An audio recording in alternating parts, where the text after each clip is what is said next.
Hello and welcome back to the From My Perspective podcast, where I, Jackson McCarty, tell you all the names you need to know in the college football landscape that could change the football landscape in the very near future. So if you aren't aware, college football is back, but for real this time. Since the last time I spoke to you, most of your heavy hitters have played. Clemson, as the time of recording this, has not finished their game yet, but you had your Alabamas, your Georgias, your Ohio States, etc., that are back on the gridiron for the first time in what feels like forever. Surprisingly enough, the games that happened on Saturday and a little bit on Sunday might not have even been the most noteworthy portion of college football since I've talked to you, because the college football playoffs are changing in a major way. Before we discuss what I think about the college football playoffs, what those changes are, and then some of my thoughts from week one, go ahead and hit subscribe for me. It helps me out a ton.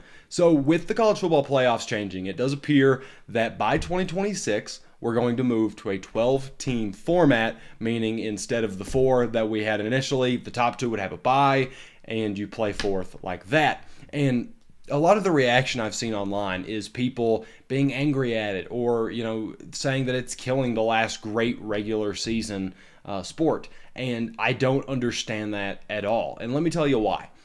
For one, this would realistically mean that the New Year's Six Bowls are basically going to be eaten up and put into the college football playoffs, or at least the atmosphere of what we used to have in the BCS with the New Year's Six, where all the games matter, just not as much as the national championship. I think you've lost a lot of prestige within the New Year's Six Bowls in recent times, because you've got your 4 teams, and yeah, it's great that you beat a high-ranked team in a bowl game, but it's not really something that a lot of teams brag about anymore or get super excited about, because, to be honest, it doesn't have that same level of value that we used to see it hold. Now you're getting the New Year's Six Bowls being a part of the college football playoffs, therefore bringing more value back to the college football playoffs and to New Year's Six Bowls as a whole. All told, I am very much in favor of it. I get change, especially within college football, is scary. It's a very sacred and prestigious, and has been held kind of preserved for a very long time. But the matter of the fact is that you have to capitalize on financial aspects of things, and you have to capitalize on how to make the game better and draw in more eyes. 12 teams in the college football playoffs absolutely draws in more eyes. Upsets happen every single week in college football. We'll get to talk about plenty of them later on. Why can't that same logic apply to the college football playoffs? After all, it is 2 very good teams good enough to be in the college football playoffs, the top 12 teams in the country. Who's to say that, 12 can't beat 3 or 11 can't beat 4? It's happened many times in the past, and it can happen many times again. At minimum, it absorbs the New Year's Six Bowls, makes them feel a little bit more important at best. It could absolutely provide some of the most iconic memories in recent college football history, because you're getting these high-profile matchups, and there's really a ladder to climb, and real underdogs can emerge from all of this. I'm very much in favor of the college football playoffs expanding, because it makes sense. You're encouraging recruiting to be more spread out and less pigeonholed rather. I don't know why I said cornholed. Pigeonholed to your Alabamas and your super teams that are always going to be in the college football playoffs. Now you've got a real sales pitch if you're a Cincinnati every year, or you're a team that's been on the outside looking in, like Oklahoma State and Baylor have been right on that cusp many times. You've got a real sales pitch. You've got a real thing to tell these prospects that could mean something, and that could actually get them to buy in, because they might have a chance to be in the college football playoffs, get all these eyes on them, while not having to be, the third string wide receiver for 3 years before they finally get their first year to play as a senior at the Alabamas and Ohio States of the world. So color me impressed with the fact that not only that they're moving forward with it, but with the fact that it should be here by 2026, which means that change is not too far away. That said, we now look at what we know in the present. College football's week 1 just wrapped up. A ton of major games went down. For instance, Georgia and Oregon played. And if you'll remember on the last podcast, I had said that I thought Oregon was going to keep it close due to their familiarity with the Georgia program, both with quarterback Bo Nix, who never played especially impressive against Georgia, but has at least played against them and knows what those looks are going to be, can help inform the team. And then Dan Lanning, who was their defensive coordinator for a few years there. And boy, was I wrong. In no way, shape, or form did they keep that close. So my question is Georgia a top 2, 3, 4 team in the country? Or is Oregon just really, really bad and a lot worse than we thought they were going to be? Now, I get it. With these powerhouses, you're not always going to be able to keep up. Like, for instance, I think Utah State's a very good football team. They got manhandled by Alabama last weekend. It's going to happen. Oregon was not, prepared. They don't have the same built-in, what's the word I'm looking for? They don't have the same built-in stability or recognition of what their program's going to be because they have a new head coach. They have a new quarterback. But you've got to do better than that if you're the 11th ranked team in the country. I would like to make it clear that if I say Oregon is not that good of a team, that is not discrediting Georgia. If I say Georgia is really, really good, I'm not saying that I'm endorsing Oregon as some 9-win team this year that could bounce back up into this. Both can be true without being slights, or not without being a slight to Georgia, while also understanding that Oregon needs more time to figure out what they're going to be, because whatever they put out on the football field Saturday is not going to work for anybody.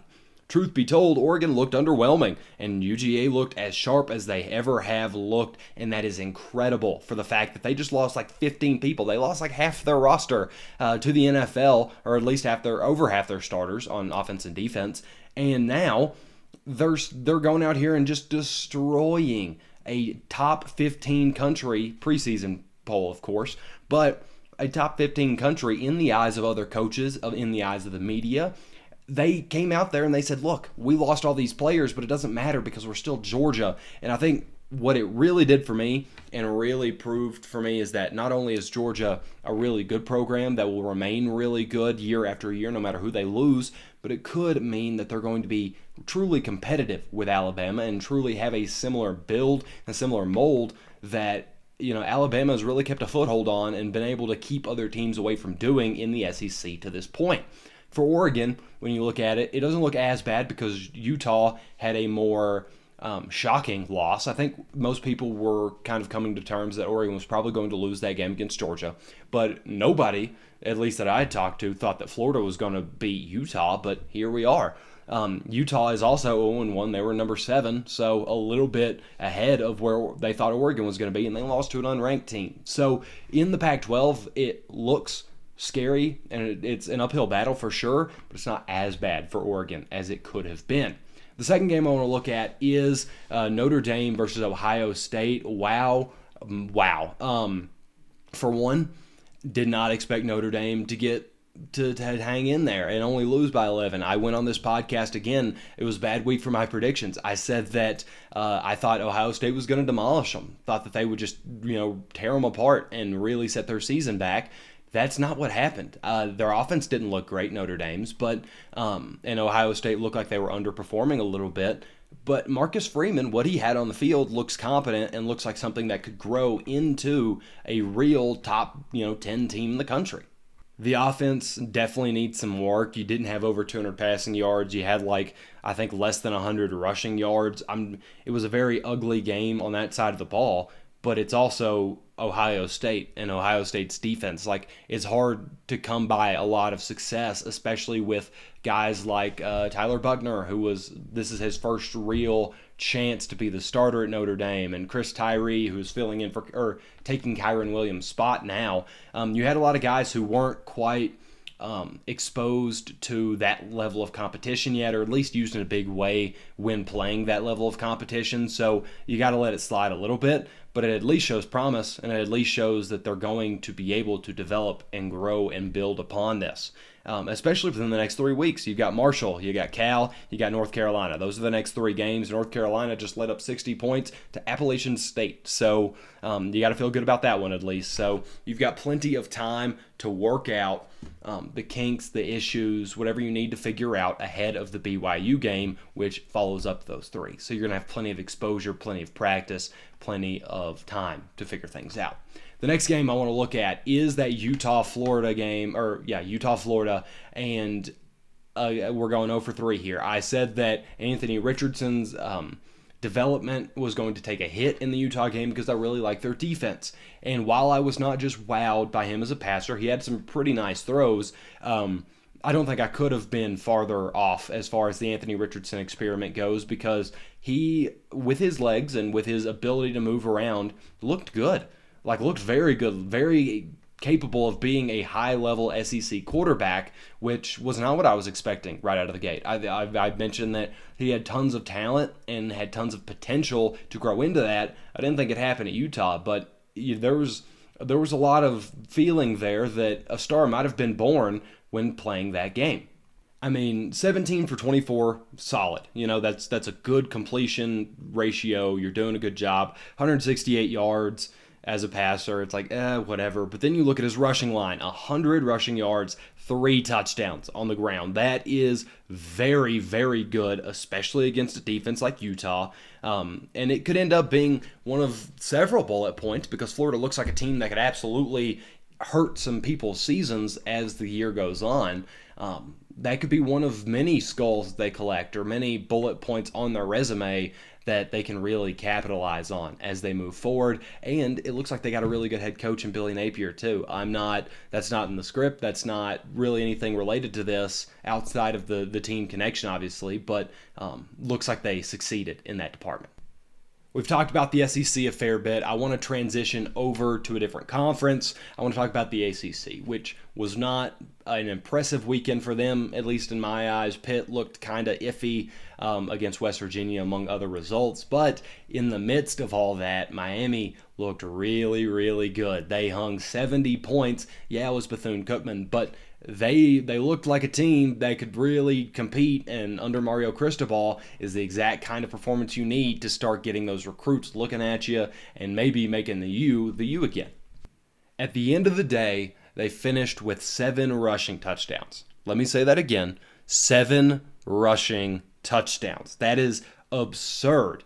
I mean, again, Bethune-Cookman isn't Alabama. They didn't go out there and win the national championship with 7 rushing touchdowns, but come on. I mean, you're still playing collegiate athletes, and you did that. And Tyler Van Dyke will be the best player on the field in many of his games this year. He was a luxury. He was an excess. He was, something they did not really need in this game. He didn't have to pass a whole lot. I think he cleared just over 200 yards, and that's all they needed from him. They just kept handing off the ball, and it kept on working.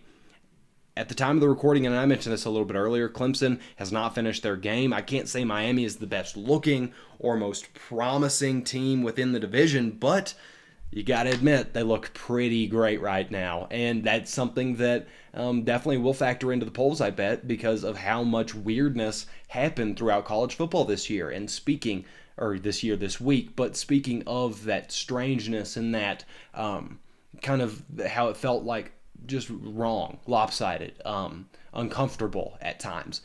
College football and a lot of their top-ranked teams by the media and the coaches, yet again, they look borderline scared to open their season. They did not look comfortable, and a lot of them fell from a very high spot because of it. When you look at it, absolutely tons of ranked teams were either on upset watch, got upset, or were right on the cusp. 4 ranked teams lost, all except for Utah. We're playing another ranked team, so you got to kind of have that little bit of a caveat. Houston was 2 points away from a loss to UTSA, I believe. NC State got about as lucky comes. They only won off a missed PAT by ECU, and then Pitt wasn't far off from losing to West Virginia. They won by 7. OSU's defense allowed 44 to Central Michigan. It was such a weird weekend. And I know that, again, like I was talking about earlier with the college football playoffs, upsets happen every single week in college football. That's just the nature of the beast. But it definitely makes you wonder, like, are all these teams pretenders? Probably not. I would like to believe that Ohio State, Pitt, NC State, and Houston were all just kind of uncomfortable and not quite ready to play to their highest level yet. I'm sure some of them will be pretenders by the end of the year. NC State and Houston are probably the easiest ones to solo out there. Pitt also, and it sounds a little disrespectful, like I'm disrespecting West Virginia. They look like a good team. I just don't particularly trust Neil Brown as a head coach. But if he makes this work, then he'll get to stay at West Virginia. They're a good team. I think that was a reasonable win for Pittsburgh, for it to be close, because you could argue that the Mountaineers could have been ranked to start the season. That said, a few seasons are going to be ruined before they even really start if this trend continues. And I think we've already seen a lot of it. Like, I can't imagine Utah crawls their way back up into the playoffs. Oregon won't. Utah still has a little bit of a window, especially if Florida turns out to be a pretty good program. But there's going to be a lot of teams that we thought were going to be very impressive this year that, because they can't get comfortable early enough, or they just aren't ready to handle that adversity yet, fall from grace and potentially waste a season. I hate saying waste a season, because it sounds kind of like that season doesn't matter, but you'll fall flat of expectations early on because you stumbled out of the gate. So it'd be very interesting, at least from my perspective, to watch. So what do you think about those thoughts? What do you think about the college football playoffs? I think that's going to be the big one that we can talk about. Do you like the 12-team move? Or are you more of a 4-team guy? Maybe you wanted an 8. Feel free to let me know down in the comments below. But for now, that is episode 30 of the From My Perspective podcast. And as always, I'll see you next time.